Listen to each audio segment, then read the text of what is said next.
Welcome to Miss Weejack's presentation on how to practice your instrument. When we play together as an ensemble and in small groups, we aren't practicing, we are rehearsing. So, how do we practice? It may seem like common knowledge, but practicing your instrument effectively requires discipline and knowledge of which I'm going to provide you with today. First, you must set up your cozy practice space. What is going to help you practice the most efficiently? Keep distractions to a minimum, keep you focused on the music, and keep you feeling happy, warm, and comfortable to make progress on your instrument and in your music. Make sure that you have pencils, writing utensils, highlighters nearby to mark your music from what you're going to be learning in your practice session. Dress in comfy clothes.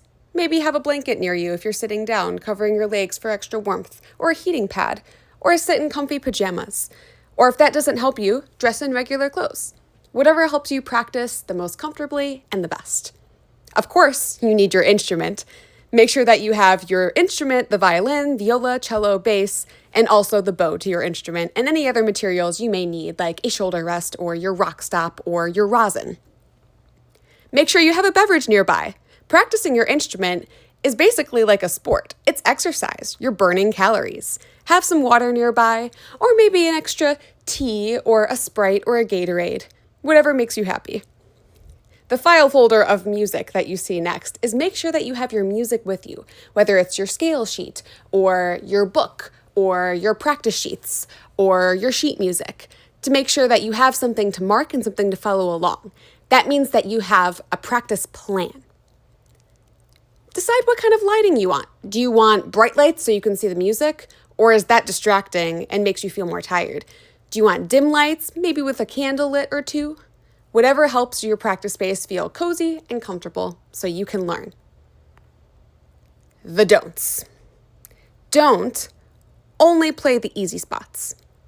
Practicing is getting better at things that are challenging. Don't only play run-throughs. Playing through your song over and over and over again isn't going to help you make progress. You may be playing the same thing incorrectly over and over again, and we are what we repeatedly do. If you're repeatedly making the same mistake, that's going to get in your muscle memory. Don't be thinking about what you'll eat for dinner tonight. It's really easy for our brains to wander to something else while we're trying to be hard at work, right? Make sure that you're being as focused as possible in your music. Mindfulness and being aware of what you are doing is the most effective practice. That kind of practice is better of 10 minutes practicing mindfully versus 1 hour of thinking about pizza. Don't practice long without breaks. Otherwise, you will end up thinking about pizza. Take breaks when you need, even just short and small ones. And finally, use Miss Weejack's practice strategies. Here are 20 fun practice strategies that are not only fun, but effective. 1. Record yourself. We all have phones, iPads, laptops, devices around us that we can record ourselves playing and watch it back and listen back. This way, if you don't know what needs work, you can identify mistakes by listening to yourself playing. You can also figure out what already sounds good. And then record it again. See if you can make it continue to sound good, or if you fixed the mistake from before. Each recording should sound better than the previous. Number 2, if the music or section of music you are playing is pizzicato, plucking your string, try playing it arco with your bow. If your music is arco with your bow, try playing it pizzicato, plucking the string. This back and forth reverse method actually really helps make sure that you know your music despite what kind of method you are using with your right arm. Does your left hand know the notes? Does your brain know the notes? It should know it, even when you're doing pizzicato or arco. Number 3, clap the rhythms. As Miss Weejack says, if you can clap it, you can play it. If there are rhythms that are really challenging that you just can't figure out, put your instrument down. Don't try to play it. Just try to clap it and count it out loud. Once you can do that a few times in a row, pick your instrument up and pluck it. Once you can do that a few times in a row, throw your bow into the mix. And then if you can play it correctly with your bow, that practice strategy was effective. Number 4, sing. Sing how you want it to sound. Now, I know for some of us, we don't like the idea of singing, even though we sing on our instruments, on these pieces of wood. But if you're feeling embarrassed about the way that you sing, it's okay to go into a closet and quietly sing so nobody in your family hears you singing. I understand. Not anymore, though, because now Miss Sweetjack sings all the time everywhere that she goes, and she's not embarrassed at all. If you're not embarrassed about singing, sing it loud and proud. But make sure that when you're singing your part, you're singing it with the right style. What's the dynamic? Is it loud? Is it soft? Is there a crescendo? Is there a decrescendo? Sing it the way that it's written, and then try to mimic it by playing it the way that it's written and the way that you sing it. When we're using our instruments, we are trying to channel what we feel inside into these really intricate pieces of wood. So if we figure out how we want it to sound and how we sing it, that'll make it a lot easier to make it sound the same on our instrument. Number 5, magic rhythms. You're basically changing up the rhythm. So if your rhythm is very simple, like the C major scale below, we're going to make it more complicated. My favorite way of doing this is the long-short rhythm. So I'm going to alternate long, short, long, short, long, short, long, short, or short, long, short, long, short, long, short, long. Making the rhythms more difficult and reversing them and flipping it around, maybe long, short, short, long, short, short, long, short, long, is going to make it a lot more challenging. And once you can play it that way, playing it the way that it's written with these straightforward rhythms is going to feel like a walk in the park. That's the point, is making playing your music feel much easier because you know it cold. Feel free to get crazy experimenting with these rhythms. Maybe add some triplet, strawberry, strawberry, blueberry, different kinds of rhythms too, or watermelon, watermelon, watermelon. Mix it all up. Number 6, add bowings and style. In number 5, we played with the rhythms. Now in number 6, maybe add some slurs. Play all the notes in that one measure you're struggling with in one bow. Try playing every note really short and staccato. Try playing the entire section loud. Try playing the entire section really, really soft. And see if you can keep your left hand just as soft as your right hand is when you play at a very soft sound. Changing up the bowings and the style works just effectively as magic rhythms. Number 7, practice with a metronome. This little image you see below is an example of a really old-timey metronome that we don't see very often anymore. But luckily, we all can carry metronomes around in our pockets because there are metronome apps that you can buy for free for phones and iPads and devices, and even on your laptops. If you just search up on Google, a Google metronome, one will pop right up. And then you can adjust the tempo if you want it to be clicking really, really, really fast, or if you want the metronome to be going very slow, or somewhere in between. First, let the metronome go and just imagine your part. Follow along with the music. Where does it fit in? Then try playing your part with just pizzicato. And finally, throw your bow into the mix and see if you can play with the metronome. Don't let the metronome just be background noise. You want to make sure that you're playing with it so you have a very steady rhythm and a steady pulse. Number 8, practice with a tuner. We are also very fortunate people that there are tuner apps, so many, more than I can count, that you can download. There are some fancy ones that cost money, and then there are also just free ones that work the same way that you can download as well. Download a tuner app, and then you'll have it whenever you need to tune your instrument, but also when you're trying to learn to play in tune. We're not lucky like guitarists. We don't have frets that tell us right where to put our fingers. Maybe some of us have tapes, maybe some of us don't. But regardless, we should always be adjusting all of our fingers to make sure that we are playing exactly in tune.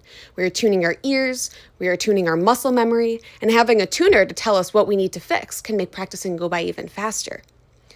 Eventually, we want to pull the tuner away because we want our ears to know what the in-tune notes sound like. Then you won't need your tuner as much and can fix it without it. But tuners are always helpful to have at the start of your practice session. Number 9, practice slowly. If you can play it slowly, you can play it quickly. Again, playing it quickly up the tempo over and over and over again and making the same mistakes is not going to be very effective. If you play it really slowly and correct 80% of the time when you're practicing, and then 20% of the time is up to tempo and correctly, that is success. Number 10, natural pauses. If there's just a lot of notes in this music that we're playing, and there's that one scary measure that you're already thinking about of, oh man, those notes move so fast and there's so many of them, I just feel so overwhelmed that I just freeze. Throw in some natural pauses. Maybe you're going to pause between every 2 notes, but play it at tempo. So 1, 2, 3, 4, 5, 6, 7, 8. And then maybe you're going to pause every 3 notes. 1, 2, 3, 4, 5, 6, 7, 8. And then maybe every 4. 1, 2, 3, 4, 5, 6, 7, 8. And the natural pauses slowly happen less and less and less till you can play all the notes without any pauses. Number 11, repetitions. I mentioned this before, but we are what we repeatedly do in life. So if you're doing lots of repetitions with incorrect technique or incorrect notes, that's what's going to be your muscle memory, and that's what you're going to be. Making sure that you're doing repetitions of things that you can do successfully and correctly as soon as you use these strategies and can play it correctly, repeat it over and over and over again, and that will help you be successful in your music. Number 12, bopping the notes.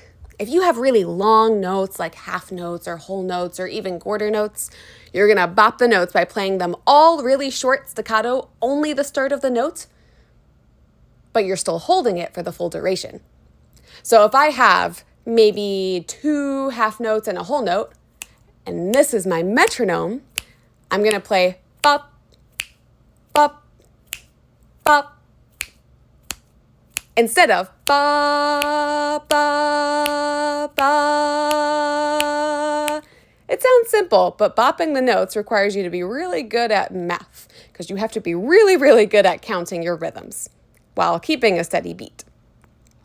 Number 13, stomp the downbeats with your feet while you play. Learning that coordination and learning to play steady is a very helpful tactic in your playing. Number 14, listen to a professional recording. We have so many recordings that we can access online now through YouTube just by a quick Google search. Look up the music that you're learning and see the way that other orchestras play it. Listen to this over and over again. And eventually, you're going to try to match their sound too. And maybe you might steal a couple ideas from their orchestra and the way that they play it. You might see a violinist play with a certain technique that then you steal. Number 15, air bow or finger along with the recording. It can be helpful to just sit down and listen to the recording and let it soak in because professional recordings of these really large symphony orchestras are so incredible. But it's also helpful to have our music along with the professional recording. And you can start just using your air bow to make sure that your bowings are matching and following along with the group online. Or even just having your instrument up and the left-hand fingers are going along without your bow with the recording. This will help you get those ensemble playing strategies so you're playing with somebody with the recording without having the pressure of playing with your instrument as a whole and the recording. But sometimes that can be fun. So if you have any headphones or an AirPod that you can pop in and try to play your instrument with the recording, it can be a really fun experience, feeling like you're playing with the professional orchestra. Just don't overuse this too much because otherwise you might do one of the don'ts, which is don't just play run-throughs. Number 16, come up with words or images for different sections. This is a great practice strategy for being able to isolate and get to know particular sections of your music. Does this section feel melancholy? Or is it red hot? Or does it kind of make you envision a forest? Label that section. Use color in your music. Get creative. Number 17, visual practice. Try the tactic of closing your eyes and watching yourself like an audience member while you practice. What do you think you should look like when you play? Should your shoulders be hunched over and your violin's in front of you? Should your elbow be resting on the cello or the bass? Or does your posture look tall and confident, like a superhero? How's your bow hand? Is your pinky on the top of the bow? Do you have a thumb bump? Is your first finger being lazy? Are there huggers together and best friends? What you visualize is going to be how you play. Number 18, make your cheat sheet. It is always okay, more than okay, to mark your music. Hearing a pencil clinking and clinking on your music stand is the best sound that you can produce as a musician. Have those pencils and those colorful highlighters handy, and whenever you fix something, learn something, mark it in your music. Make sure that there's an example of right here, this is what I learned and this is what I have to pay attention to every time I come up to this measure or every time I come up to this note. That way you're documenting what you fix in your practice session. And your music's going to look pretty beautiful too. Number 19, try to play by memory.